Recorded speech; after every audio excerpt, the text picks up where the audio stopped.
Okay, so um hi everybody.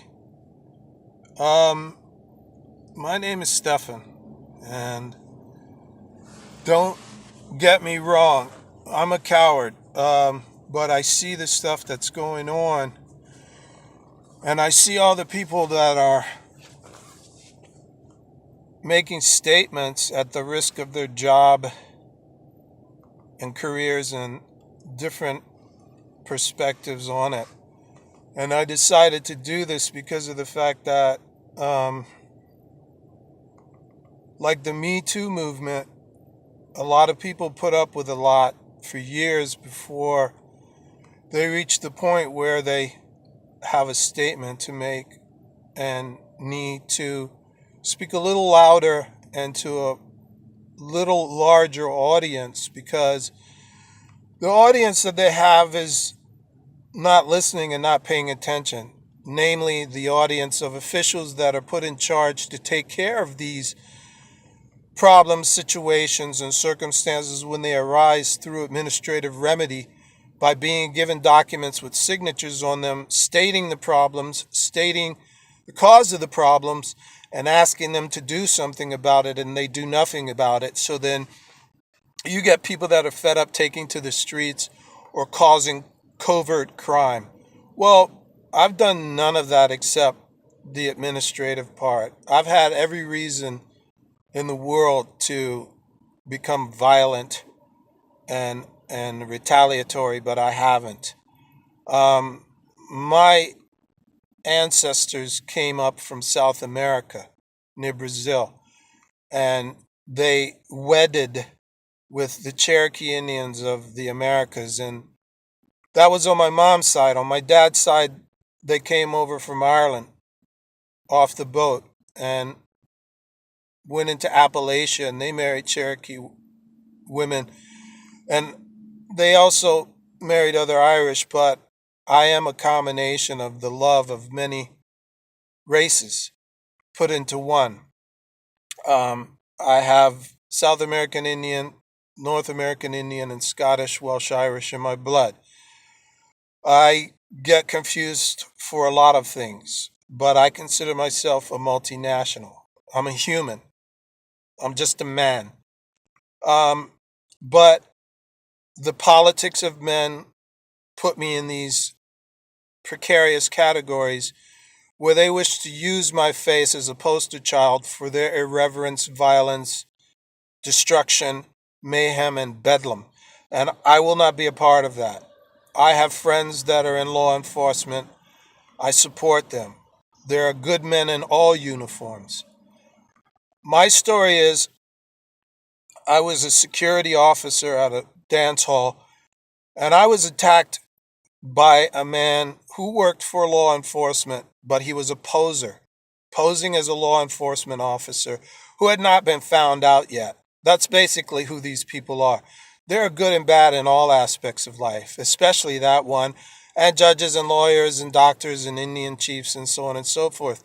They're good and bad in every aspect of life, even in your choices to go out into the street and cause mayhem and destruction to the businesses of people who live right next door to you. Who they didn't kneel on this guy's neck, but you're destroying and burning down their businesses, their livelihoods, their wherewithal, ruining their families, possibly putting them in the poorhouse because all of a sudden your toys don't work and you're running around your room smashing everybody else's toys and stomping on them. Well, you don't represent me. I was assaulted on the job by a corrupt police officer who put me in the hospital. He would wait till I wasn't looking and he would use his Kevlar glove fist to backhand me in the groin. I'm crippled partially because of it. I have pain in my loins constantly. I wrote letters to all my superiors and complained to these people to their faces. Nobody did anything about it.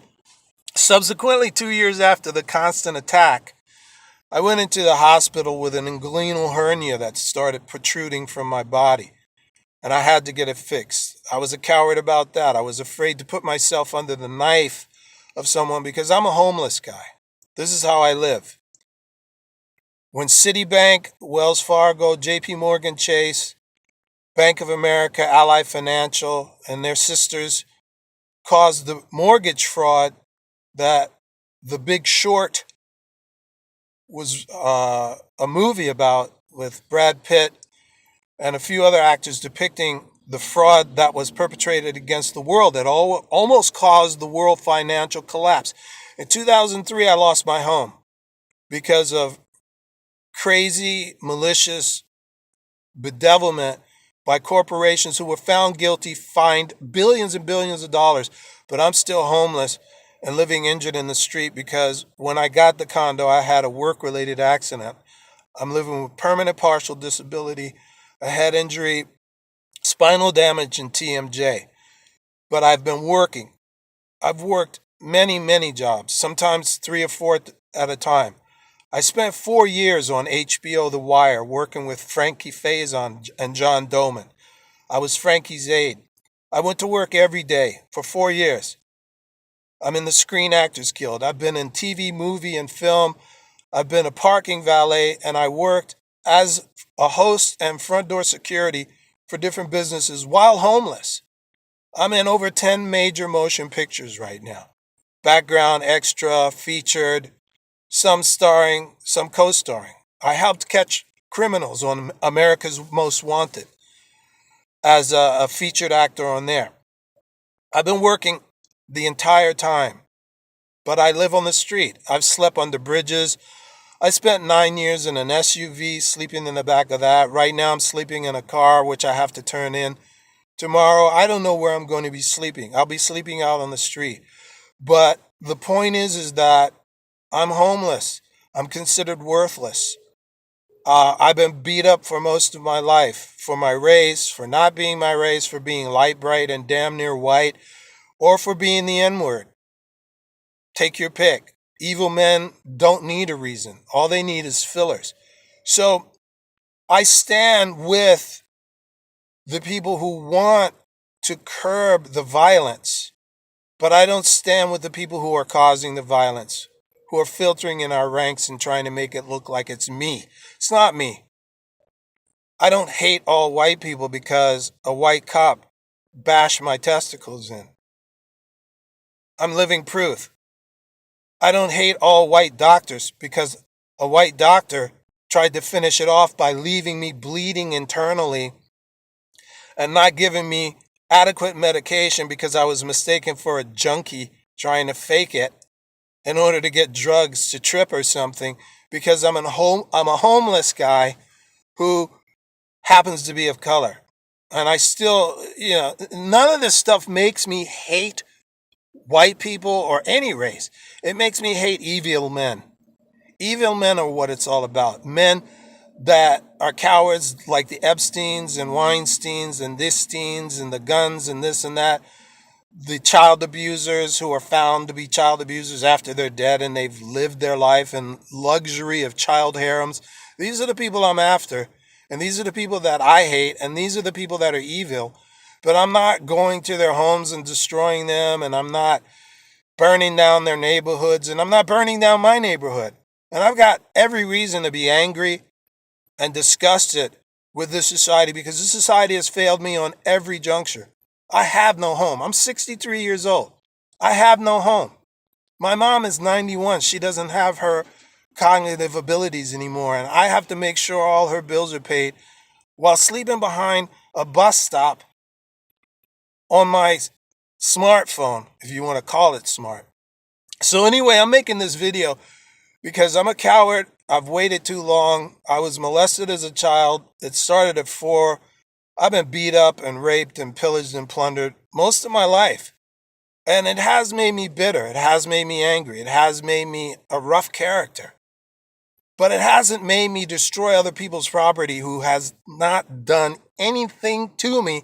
And I don't look at every police officer or every white person or any person from any country with suspicion. I mean, I don't even look at people who practice fanatical religions with suspicion. I judge every man individually, and I find out what that man is like. And these people out there doing these things with the facial recognition technology and the cameras everywhere and whatnot, it's obvious these people have no sense or sensibility, no cognitive reasoning. Nothing's going on upstairs. They just come to steal, kill, and destroy. I don't. I came to complain, and I did it the right way, and I was ignored. So I've been living with my injuries, some over 20 years, some like the attack on my groin was in 2012, and I live with it.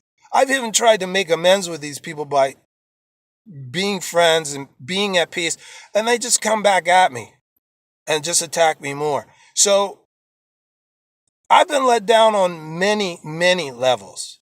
I've complained to the government, I've complained to the governor, I've complained to the state capitol, I've complained to Capitol Hill, I've complained to everybody in writing. I've got copies of the letters, I've got videos online, I've got a YouTube channel with the complaints on YouTube. Nobody listens. So this is what happens when nobody listens.